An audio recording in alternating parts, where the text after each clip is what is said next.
Hey, Tara here. I thought I would try something a little bit different. I haven't done this in a while. I am going to welcome you to my kitchen and also welcome you into a little bit of my world. I used to do little cooking videos all the time, so I do have my own YouTube channel under Tara Lynn Franco if you want to look for them. There's a lot of smoothie recipes mostly, but today I'm inspired because Andre's mother passed away in October, and one of the things that she left me is some of her cookbooks. In particular, this one called The Slow Cook, which is a great book that has recipes that you can make in a slow cooker or in a tagine. And it's funny, this story about this particular book, because she kept telling me before she died, because one of the things that she also gifted me was her clay tagine. Was I have a whole book of tagine recipes, and after she passed, I didn't know, I couldn't find it. And then yesterday I opened up this book only to find that it wasn't just slow cooker recipes, but it was also a bunch of tagines in it. So thank you, Mama. And I was super happy that I found this handwritten note as well from her that had all the recipes that she tried and when she tried them and whether she liked them or not, which I thought was super cute. So it's a beautiful treasure. So I'll introduce you to, so today is Cooking with Tara and Mama. This is her. I miss her very much. Anyway, so I feel like she's totally with me today, not only because of her picture, but I'm wearing her shirt and her earrings, and this all led me to think that I should probably do a little video with you. So the other reason why I wanted to come live too is not just to share something about cooking, which you may enjoy, and if you want the recipe to this thing that I'm making, let me know, but more about wanting to share with you a little bit about me. And this is also inspired because I was chatting with a new friend of mine yesterday, and we were going back and forth. We're in a business program together, and I don't know, somehow age came up, and I said something about being 50, and she was really shocked that I was 50, and she's like, wow, I want to be you when I'm 50. And I was thinking about that, and I was thinking how much I finally feel like I am my true authentic self, like I'm actually really me, and the me that I imagined that I would be. And it's so interesting because she was asking me what my secrets were, and part of it is making healthy food, and the other part is just being open to expressing myself as I want to be, which if you've been watching any of my videos, you probably know that I'm polyamorous, which means that I have multiple relationships with people, multiple loving relationships with people. Having said that, that's not just all about sex and all that stuff. It's actually about having true loving relationships with people. So people think, oh, you know, if you do that, then you can't have a committed relationship with someone. And that's just absolutely not true. I have an amazing partner that I discovered this with, Andre, and we now do this and teach others how to do it. So how to have secure, safe, successful, and satisfying open relationships. But anyways, let me cook something. I'm drinking my coffee. Which person, somebody tell me in the comments, which I can't remember which person would drink coffee while they were working, or maybe it was the Italian guy. Anyway, so today I'm making, well, part of the reason also I'm cooking during the day, which seems weird, I planned to do this yesterday, was part of being in a relationship with someone is spending quality time together. So now one of the things you could do together is cook together, but the other thing you could do is plan in advance to cook. Holy, I'm gonna stir this food while I'm chatting. Planning food and prepping in advance so that you're spending more time enjoying each other rather than just spending all your time in the kitchen and running from thing to thing. So I just have the onions going. So I have 2 onions in there. I'm making today out of this cookbook the Pinto Bean Chili.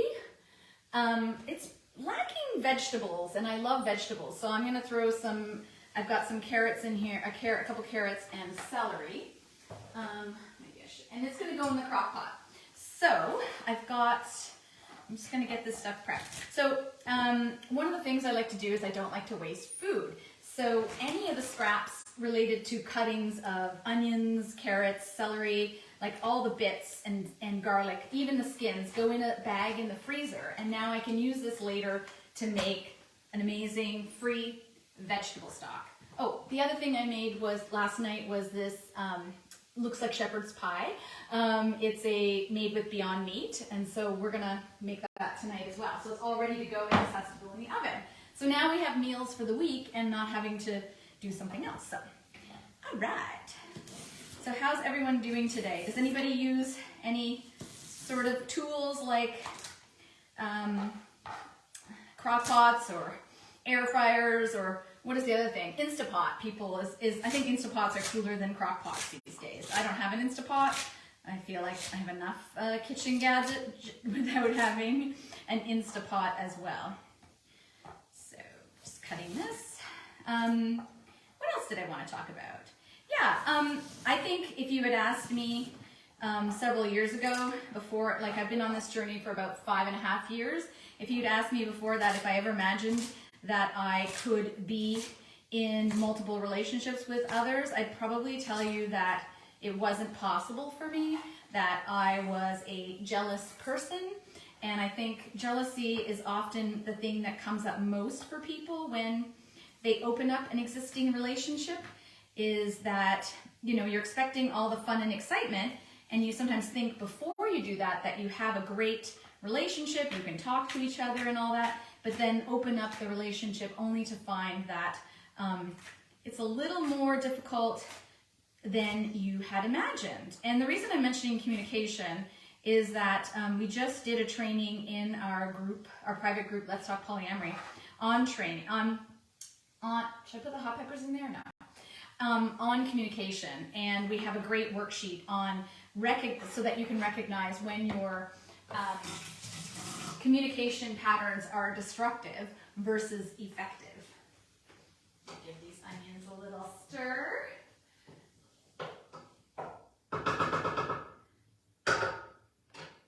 Yeah, so if you want a link to that training, let me know and I'll make sure you get that. Yeah, so I'm getting the garlic out of the skins. I just use the flat of the knife and press down. My friend actually, Siobhan, if Siobhan's watching, hi Joe and hi Papaya, people who are watching, thank you. I'm just making a chili that's gonna go in the crock pot, and it's gonna bubble away while I work the rest of the day. Yeah, so, ooh, I think those chilies are hot. What's nice about doing the garlic this way when you smash it is it makes it a little easier to cut, and I hope no one will, my knife skills are not the best, but I do okay. So part of the reason I'm prepping food today is I had tended to do it on Sundays. Sundays are a great day to food prep, but I had some other things that I had to do first. So I did make one meal for later, and it's just so we have meals this week and we don't end up in a situation where you're scrambling for food in between meetings or clients, and you know, you're eating the quickest thing. Oh, I'm gonna tell a funny story too. This is rosemary. So last night when I was making the Beyond Meat shepherd's pie, it called for rosemary, and I'm like, I'm sure we have rosemary. I looked all through the cupboard and all through my spices that we have in the upper cupboard and could not find rosemary. Today, when I went out to get the carrots out, guess what was in the crisper? The rosemary. I'm not sure who put it there, but it was probably me. So, all right. Oh, the other thing I wanted to share, peeler. Yeah, so all these peels for the carrots will go in that bag that makes up stock as well. Because as long as you clean the carrots first, you can use the peels. Sometimes there's some residue when you make the stock from the bits, but you can always leave that at the bottom of the pan when you go to jar it. But I love having fresh homemade stock to put in soups and things. So like I said, this recipe did not call for carrots or celery, but I feel like it needs some other vegetable in it. This is not going to be a lot, but I think what I'll probably do at the end is also, once it's done cooking, is I'll add in maybe some corn. because it calls for, the recipe calls for brown sugar, which I do not want to add any added sugar to it. If I'm going to add a sweetener to something, I'll sub in honey or something like that. Oh, hi, Lucy. How's everyone doing for Monday? Are people on their lunch hour? Am I making you hungry?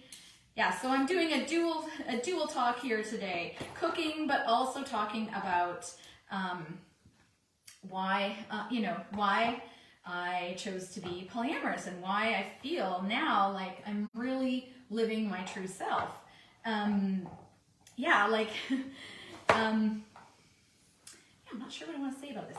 The chilies that I used are these are not the ones that are called for, but they're these Thai green chilies. I think they're pretty spicy, so I only cut up 2 of them.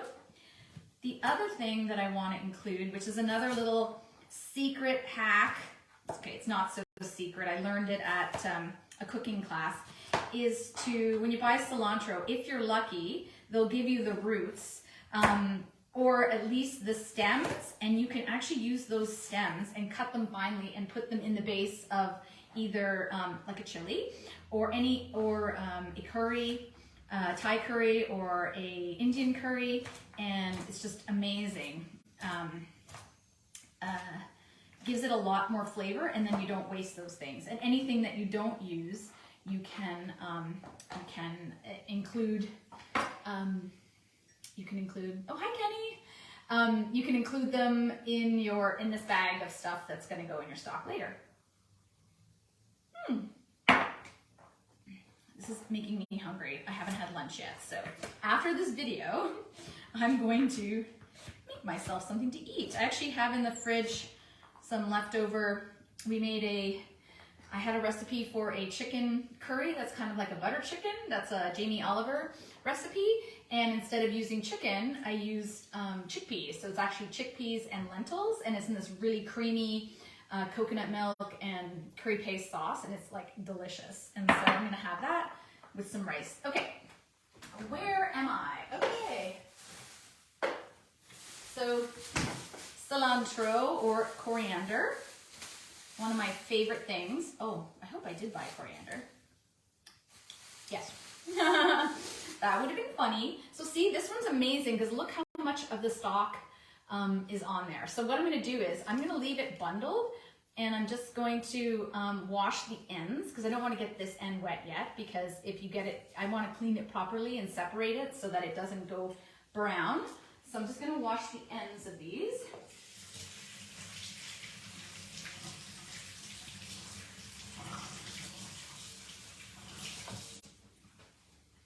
Thank you for your patience.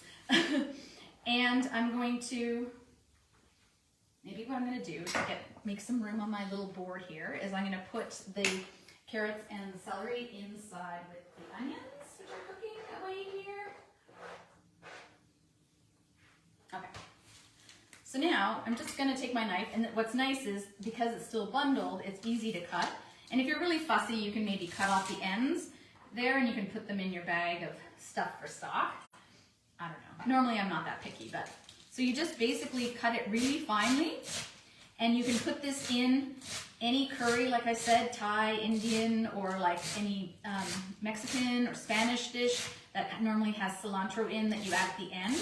And this just gives you like an added layer of flavor to your dish. And I just love it. Like the last couple of times that I've gotten cilantro, they did not have the ends on it, and I was very, very, very sad. Hi, Robert.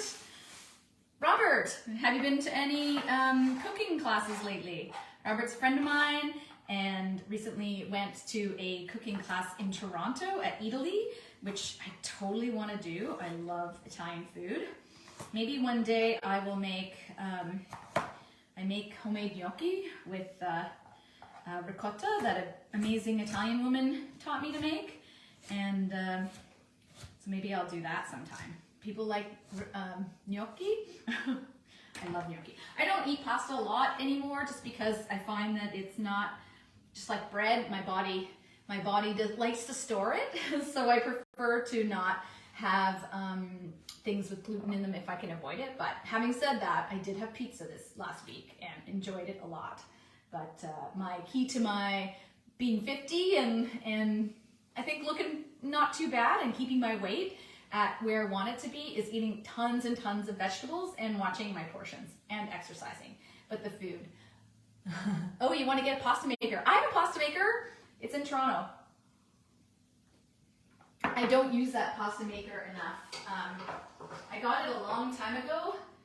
Usually when I'm going to go to the trouble of making something pasta-like, I make gnocchi, as I said, which doesn't require a pasta maker, but is amazing. Okay, so I've got all the vegetables cut. Cook for 3 to 4. Oh, okay. So I'm going to add in the rest of these ingredients. So I've got the chilies, the garlic, the cilantro stems, and the rest of the carrots. I'm going to throw those in and give that a stir. This recipe is quite interesting. Like I'm going to follow it for the most part exactly as it's written. And you know, maybe I can move this over. Oh, I think I'll lose my light. Usually when I make a recipe the first time, I try to follow the recipe as is to see how it is, and then I alter it. Having said that, adding like the cilantro stems and stuff like that, I think is a really good, you know, it's an okay thing. But this, interestingly, this doesn't have chili powder in it. The spices are, so it's Pinto Beans, it's in the slow cook. It's actually, this is a really cool book because they give you what you do in the slow cooker and what if you want to just keep making it on the stove.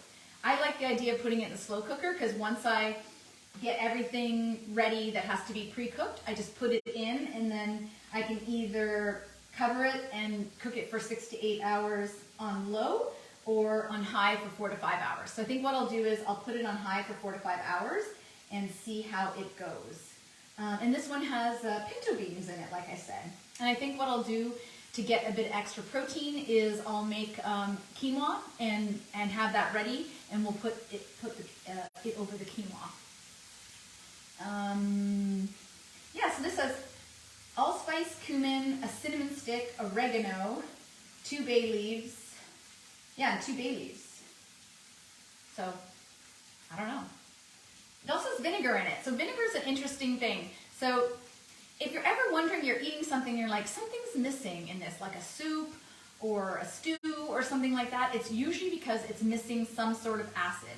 So you can always try adding apple cider vinegar, which is amazing, like preferably a natural kind, or you can add lemon juice or lime juice or that sort of thing, and that will, sometimes that brings everything together.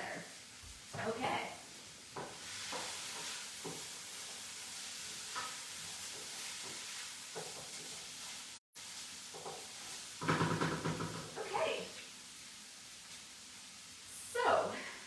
It wants me to add the allspice and I feel like I want to bring you guys over. Maybe I can bring you a little closer. Let's see. There. Is that better? Hi. Hi, Alex. Okay, I'm making pinto bean chili and talking about living your authentic self. Actually, I would love if people would put in the comments if you feel like you're living your authentic self and what you imagine your life to be. I'm doing that while I'm making some food today. So I'm making this pinto bean chili from a cookbook that Mama left me. Okay, so teaspoon ground allspice. It says a pinch of cumin. I'll probably put a teaspoon of cumin, a cinnamon stick, and a teaspoon of dried oregano. So I'm going to look at that. I'm just going to dump this allspice in because I feel like, oh, that might have been too much. I got the cumin, I got the oregano,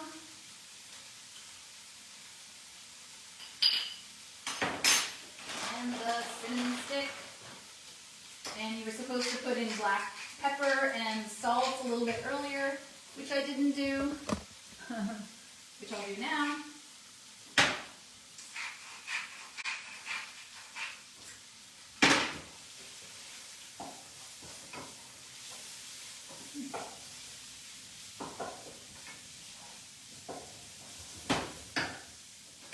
2 bay leaves. Isn't this a cute little jar? This was Mama's as well. So 1 and 2. Actually, I'm going to put in, one of those was broken.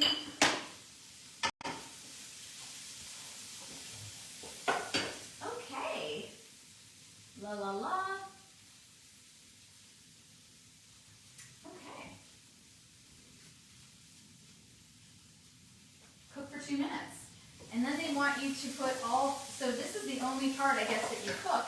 And then everything else they want you to put in the crock pot. So I'm going to move the book because I have a very bad habit of spilling on cookbooks, and I really don't like that.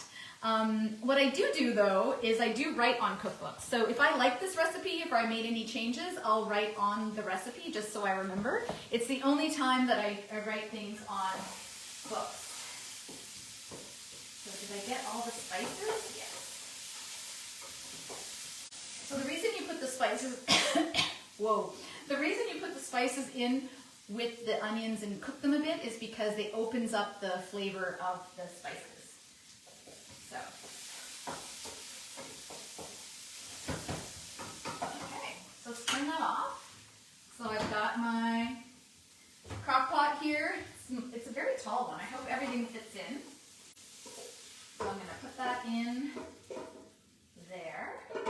Ooh, that burner's nice and warm.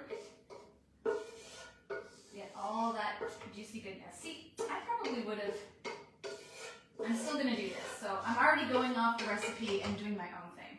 So I want to get all the stuff out of the pan. So I'm going to actually throw the stock in there first before I'm swirling that around. And then that way I make sure I don't miss any of that spice there. I think the spices are so important. Ooh, this is gonna be full. Okay, so there's a couple. You're supposed to use tomato paste as well. I probably should have. So it's got 1 tablespoon of tomato paste. I probably should have put the tomato paste in the pan as well, but I will add that now. I'm guessing it's going to mix okay once it's all in there.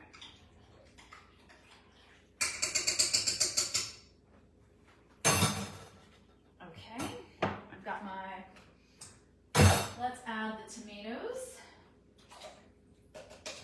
So you're supposed to use 2 cans, but I had a half of a can, so, oh no. I think we're gonna run out of room, people. We're gonna run out of room. And then I'll put the pinto beans in. Whoa. That is a full mother. I think that's gonna be as much as we can get in.